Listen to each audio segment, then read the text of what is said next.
The girl knew the CEO didn't have much time left, but she still said yes to his proposal. Her whole family was shocked. Her mom pulled her aside right away, and everyone tried to talk her out of it. But the girl ignored them all and tried to send him some spiritual energy on the spot, scaring her brother into stopping her. What they didn't know was that every time she kissed the CEO, it gave him one more day to live. Turns out she was a cultivator from Kunlun Mountain who had come down to the mortal world to retrieve her Ascension artifact. Years ago, while searching for it, she ran into the CEO during one of his attacks and stepped in to save him. He only caught a blurry glimpse of her face, and before he could react, she had already left. He spent all these years looking for her. A few days ago, at an auction, the girl learned that her lost artifact was about to be sold. She was ready to empty her savings to buy it, but the CEO outbid everyone with tens of millions from a VIP box because he recognized the bracelet as the one she once wore. She rushed to the VIP room to get it back, only to find him on the brink of death. To save him, she froze the bodyguards with a spell and ran in. She helped him again, giving him spiritual energy up close to repay him. The CEO offered her the bracelet, but she sensed it had already bonded with him and was useless to her now, so she gave it back. Right then, when she touched him,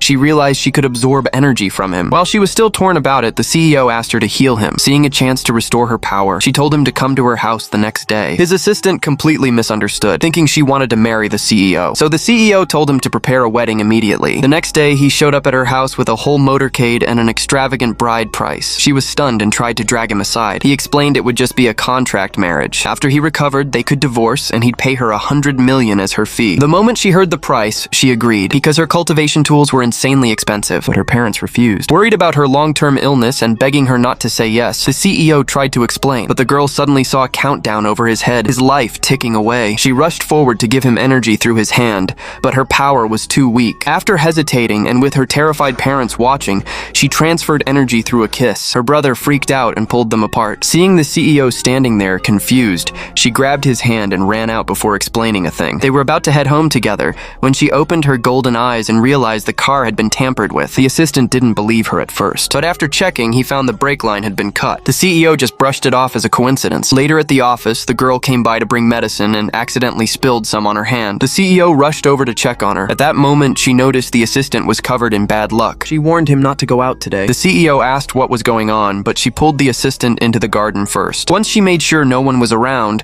she told him she had calculated danger coming his way today and handed him a protective charm, saying it could save his life at a critical moment. The assistant didn't really believe her. He was still debating whether to tell the CEO when a truck suddenly came straight at him. Panicking, he clutched the charm. The next second, a burst of golden light wrapped around him.